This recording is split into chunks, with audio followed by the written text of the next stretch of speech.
Okay, welcome. Glad you're here. This is I'm a shift in focus here because I teach a lot of consumer behavior classes.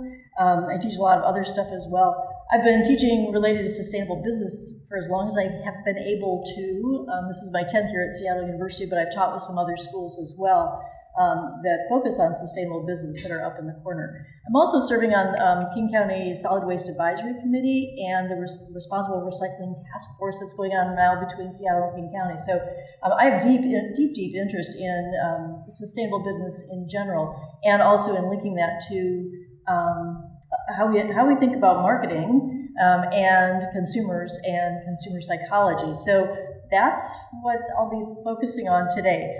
Briefly, I'm going to talk about influences on consumer behavior. This is a much kind of step back from a higher level. Okay, so as individuals, how do we make decisions? Whether it's buying, we can apply it to buying clothing or disposing of clothing, and how can we influence people who are making those decisions.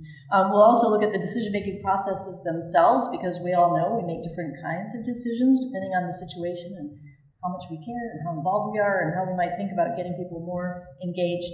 I gathered some informal input from some millennials. I have classes of undergraduates, so I thought I'd talk to them too and get a little bit of info from them.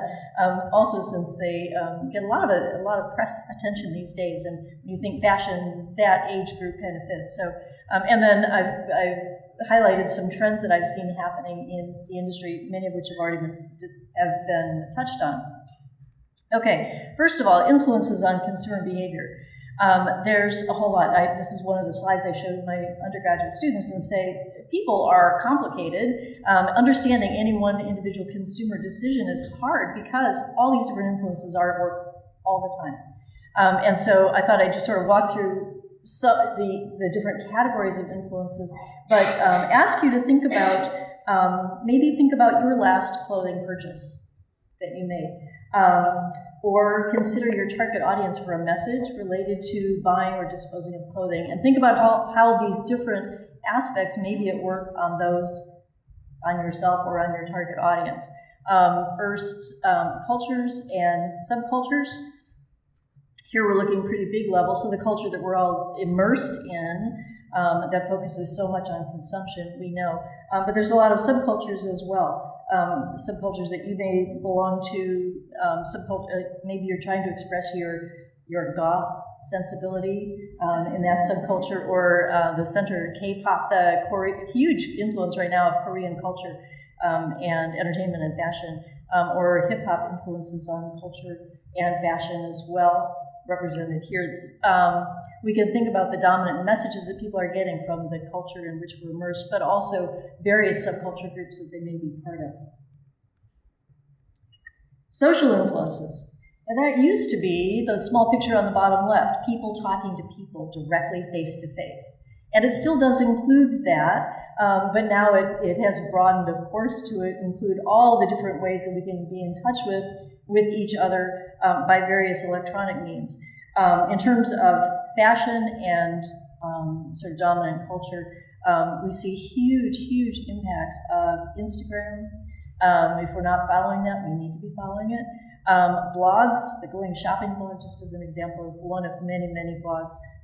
Twitter, I've found a way to keep track of South African fashion trends by way of Twitter. Facebook, of course. Even sites like DeviantArt, where people who are artists, essentially maybe not designers, but artists, are engaged in. A lot of what they do is related to fashion as well. So the social influences, how we're influenced by other people, huge opportunities, huge impacts. I wanted to add here, other forms of social influence include entertainment. We've already heard about a couple of films and documentaries that have been hugely impactful at national levels, getting things to change. Plastic China, The Blue Planet. I would also encourage you, if you haven't seen The True Cost, which is the Plastic China applied to clothing and the fast fashion industry and the impacts. But also, so entertainment, through social influence, entertainment, I think, provides a huge opportunity for us to get the word out about changes that we may want to encourage within target audiences or a larger culture. And also thinking about who are the opinion leaders within, for our target segment, who would those opinion leaders be? How do they interact with them? A lot of times they're interacting with them through social media channels. Okay, there's also demographic influences, and this is how we're influenced by our age. I mean, these are statistical descriptors of us. So things like age, income levels, geographically where we're located. By the way, if you Google something like fashion in the Pacific Northwest, that's what comes up. We're all wearing REI style clothes all the time. Lots of big heavy sweaters too with Indian designs. Things to keep in mind though, geographic region, sort of regions of the country, but also within localities, geographic regional differences between people that may be linked to, maybe correlated with ethnic differences, dominant language spoken, all relevant if we're wanting to communicate with those folks. There's also psychographics and lifestyle influences. So if demographics are like the statistical description of consumers, psychographics are like the description of the internal landscape of consumers. How do consumers think of themselves? And most importantly, how do they think about spending those most precious resources, money, yes, but also time? How do they spend their time? How do they spend their money? What do they engage in? What do they enjoy? So clothing can reflect a lifestyle, or it can sort of be an impetus to sort of boost someone into a lifestyle that they think is attractive and they would like to emulate themselves. And there's the boho lifestyle. It's like, oh, your boho sensibilities with that capsule wardrobe up on the upper left, I found really interesting. There are lots and lots of media channels to reach people who are engaged in or interested in different lifestyles. So it's worth thinking about. Also, influences on consumers include motivations. Why do they care? Why might they be interested? I found a couple of very different kind of perspectives on why might people care about fashion beyond what we might think first. So motivation for losing weight. I hadn't thought about that, but a lot of people maybe. Life isn't perfect, but your outfit can be. Okay, that's the reason. Yeah.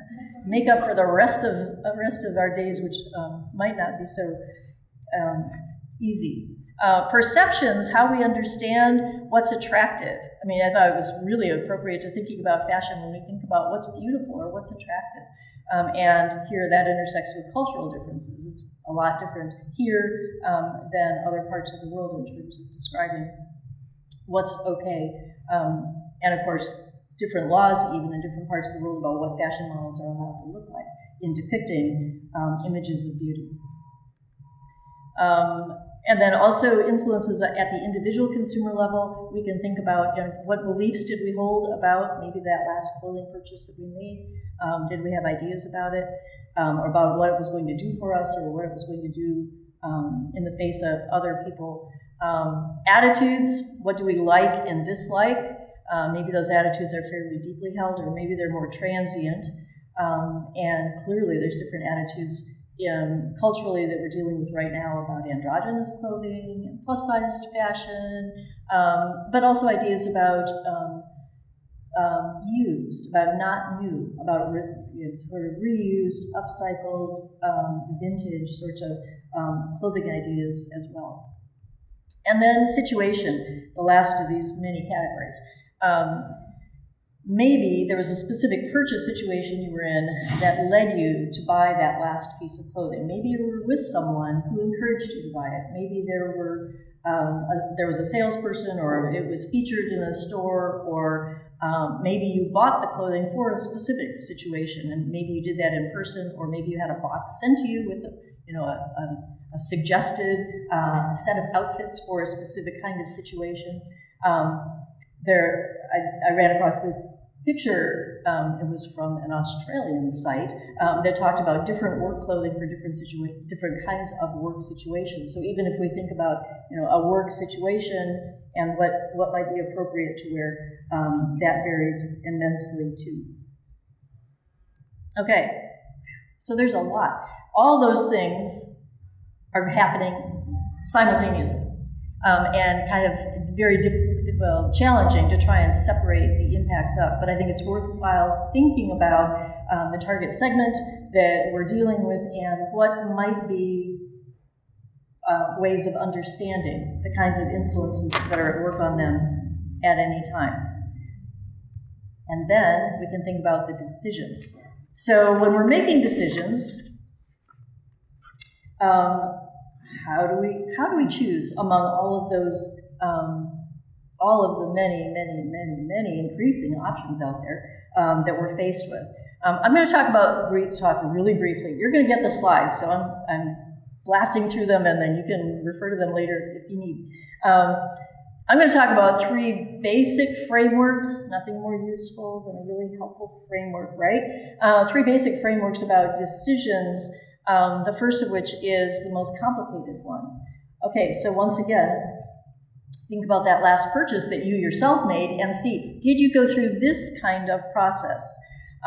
You recognized you needed something, you searched maybe quite fairly extensively to see what was out there, what might address your need, what kind of material, what kind of style, what kind of, where it was made, perhaps. You evaluate those alternatives that you learn about, and maybe then you go and search for some more information because you haven't still found something that feels just, like it really best suits your need. Eventually you make a decision or a purchase, and if you made a purchase, then you get to use whatever it was you obtained. You evaluate your experience with it after using it. Did it fit well? Did it, think about food, did it taste good? Did it?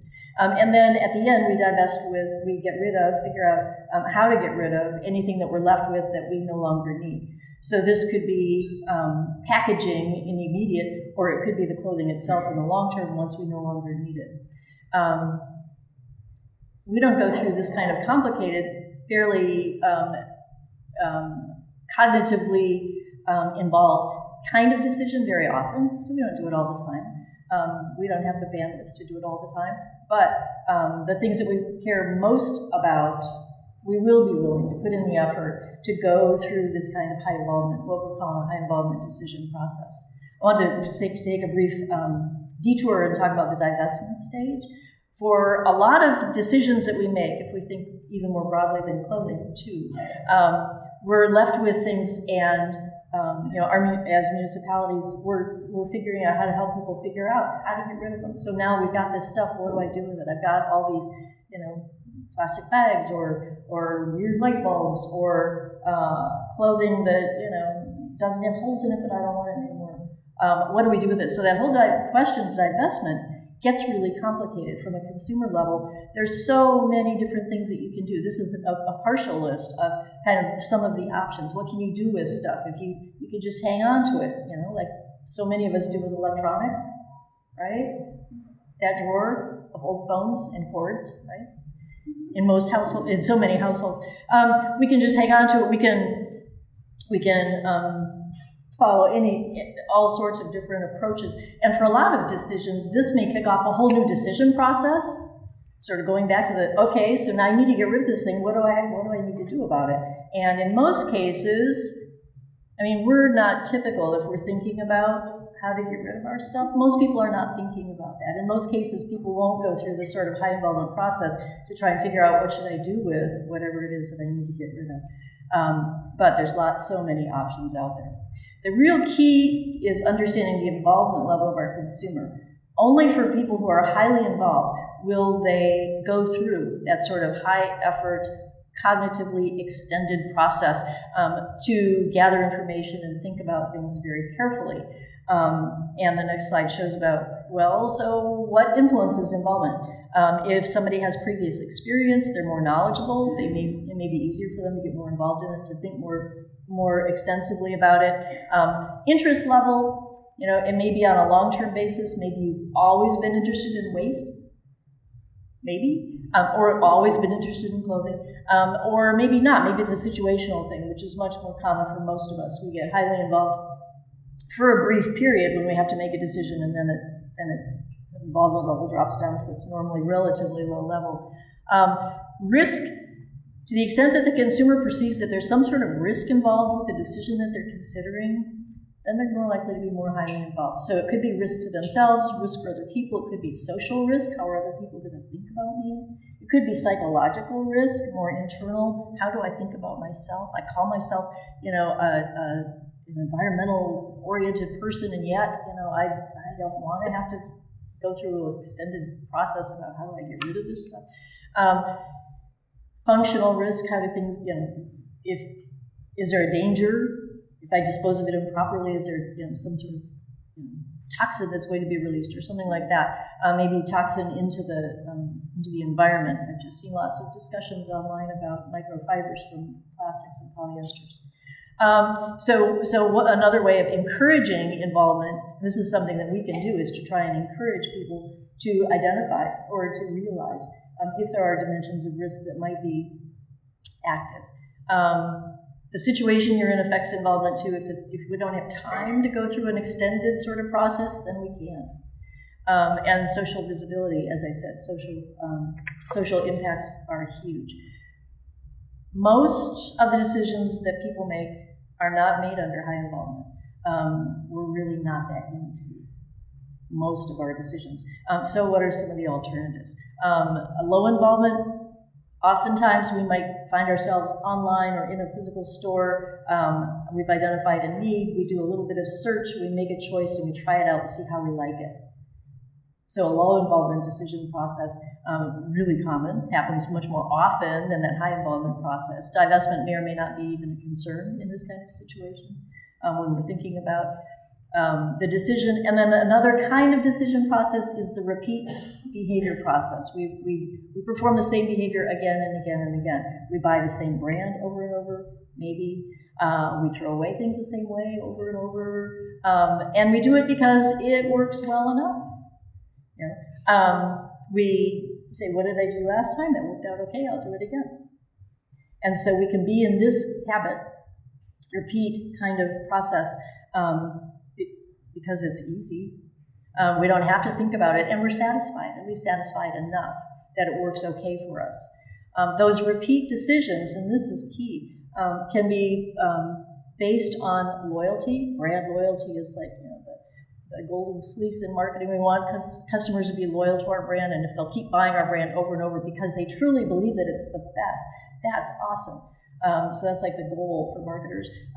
But most of the repeat decisions that we make are not based on brand loyalty, but just because nobody's given us a reason to care enough to switch. And if somebody did, then we would consider switching. So those folks who are acting on repeat purchase or repeat behavior just out of inertia, they're available. They're open to making a change if someone presents a better way for them, something that's more satisfactory for them. Different ways of thinking about how consumers approach decision making. There's different schools of thought about, the economic person, decision maker who looks for all the possible information. Doesn't describe most of us much of the time. Or the passive decision maker, super low involvement. A lot of people are low involvement decision makers in many of their decisions. The emotional decision maker, and this allows me an opportunity to remind us to think about the impact on feeling, not just thinking. Most of the behaviors that we engage in are because of something that we feel about it. We really like it, or it speaks to us in some way, or it helps us to express ourselves in some way. And so a lot of the research in consumer behavior traditionally has focused on, how do people think about this, and kind of thinks of people as very cognitively oriented problem solvers, but even in the most current ways of thinking about the cognitive approach to decisions takes into account impact on feelings as well as impact on thoughts. Okay, so the bottom line, segmentation, we've already seen. Really understand who you're talking to, and we're not treating much of anything as a mass market anymore. My survey of my millennials, when I talked to them especially about clothing, it was interesting. They were pretty varied. I said, how much did you spend on clothing during the last month, and was that typical? What was interesting was the folks who spent $50 to $150 during the last month, and that was like the first month of school, so maybe they spruced up their wardrobe for school, I don't know. Most of them said that was typical, or they typically spent less. And then there was a handful, about a quarter of them, who said they spent $150 to $300 or more that last month, and normally they spend more than that. I was like, wow, very different groups of consumers. It's dangerous to try and make those blanket assessments of a group. Interesting also, I asked them specifically about, had they ever heard of the Sustainable Apparel Coalition? Had they heard about the Higg Index? No, none. Okay. They like to shop in stores. Here's something that we might not expect. This is what I found with my students. Other studies have found too. Yeah, they shop online too, but they like to go face-to-face in stores, brick-and-mortar retailers. So that's not being left behind. So it's a place of potential influence as well. And they like clothing, and they think that it says something about them, and they shop to be unique, to express their own unique personality, of course. And most of them also did not know what to do with clothing once they got rid of it. They didn't know about the programs that were around or available, and felt like they needed more information, of course. Are they going to process that information in a high involvement way? No, so we have to be creative. Okay, finally, just a minute or two, trends that I've talked about, or that I have noticed, and some of these we've talked about already. So fast fashion, huge, and that's where that movie, The True Cost, is really good. Psychologically, there's reasons why fast fashion is so appealing at the kind of, I've seen some articles at the neurobiological level, that fast fashion, gives us not only a chance to buy new things, but to get them at a great price, which is really attractive in its own right, psychologically to us. And knowing that if we don't get it now, it'll be gone because new stuff is going to replace it. So it's a really tough psychological cycle to be stuck in. So shopping, but also observing others shopping or seeing what they bought is considered entertainment these days. Those shop haul videos online are pretty amazing. If you haven't seen them, this one we know how it works. Also, though, fast fashion results in more and more options being available out there at a faster rate, sort of all the time. And while some folks may think that increases consumer satisfaction because there are more alternatives and greater choice, there's a whole lot of research that shows that a lot of people are just overwhelmed with the sheer number of items out there. Fast fashion among my students was popular, and they're growing. There is growing awareness of the drawbacks of it, but it's really convenient and it's really low priced, and it allows them to feel like they're current. So it's really attractive, in spite of more and more messages that they're receiving about the impacts of it. And kind of as the antithesis of fast fashion is buying used or thrift or vintage, that's also really popular with this age group, which I find is a hugely encouraging development. Another trend is the capsule wardrobe, or the idea of having a pared down number of items of clothing that you even consider wearing, your favorite items, and just wear them over and over. And all the discussions of capsule wardrobes, I didn't see any mention of these guys, but I think they've been hugely influential in terms of this idea of it's okay to wear sort of the same thing more than once, or maybe there's real benefits to that. Also, the sort of, simplifying your life, kind of, if you've seen this whole movement, the KonMari movement, thanks to her, that's part of it as well, being really neat and pared down, keeping what you love and using it. Specifically, these capsule wardrobes, a pared down number of items, oftentimes they encourage you to buy them for the season. So I'm like, are you supposed to turn this over at least 4 times a year, or maybe more times a year? That could be a lot of clothing. So it's not necessarily a simplify your whole clothing wardrobe approach, but by season. it can be by season. Pinterest is like, oh my God, there's huge areas on Pinterest devoted to different capsule wardrobes. So it's a great place to see more of what people think. There's focus on, you can do this. It doesn't cost a lot of money. You can do this on a fairly low budget. Target has been on board with this as well. How to do it at a low price. There's specific needs that are addressed through capsule wardrobes, specialized segments, like different body shapes or different usage, different purposes for the wardrobe, a work wardrobe or a mom wardrobe. I'm not sure what the mom wardrobe used to be, but they can find it. Kids, you can make a capsule wardrobe for your kids too, maybe for every season. So a lot of this I see is kind of encouraging just more and more purchase. The capsule wardrobe for work. I found some ethnic related capsule wardrobes, and fashion in India was kind of the dominant fashion that was represented in terms of these capsule wardrobes, if there was any ethnicity attached to it at all. Other trends include shopping services. So increasingly having online shoppers, this is a person who will find clothes for you at different online stores. They're not a store, they're just this shopping recommendation service. Stitch Fix will send you clothes. You tell them what you like, and they'll send you clothes so you can try them on at home. Another trend is slow fashion as a backlash to the fast fashion. This holds huge hope for me. Increasingly, people know we can't keep up with these fast-changing trends, and the idea of investing in a wardrobe, thinking of being more thoughtful about it, making it more of a high-involvement kind of decision rather than just, oh, it's so cheap, I can just keep buying and buying.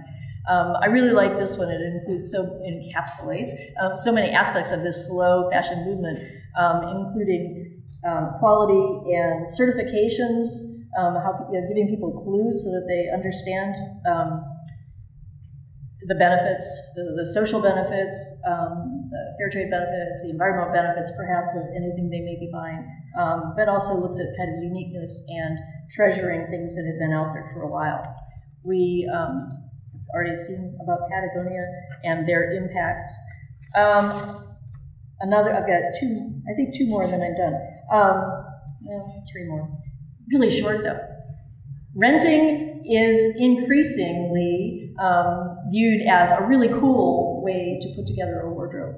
And there's Rent the Runway was one of the first approaches to this, but they're by far not the only one. There's many, many, many different rental options out there. Bag, Borrow, and Steal, I first heard about on Sex and the City all those years ago when somebody was renting a fashion bag as well. Locally, there's a whole bunch of clothing rental options, even locally. So that's a reuse kind of option that some of them will buy clothing from consumers as well. So interesting development. Retailers getting involved, asking for consumers to bring clothing back to their stores. Marks & Spencer in the UK has a big program that they've been doing for a while. Partnered with Oxfam, so Oxfam was then using the clothing or donating it or selling it overseas. And they did have big publicity stunts or publicity acts to draw the attention to the amount of clothing that's out there. Stores like H&M also have some initiatives in the works where they collect clothing and they do various things with it. If it's still usable, they'll sell it or donate it, or otherwise they'll give it to somebody who breaks it down into fibers and make other things out of it. So some retailers are engaged in that process, and then final, and we're going to hear more about this and so many of these other topics the rest of today. Repair is an encouragingly big trend as well. So, sorry to throw that all at you. You can contact me anytime if you have questions or comments, and thank you.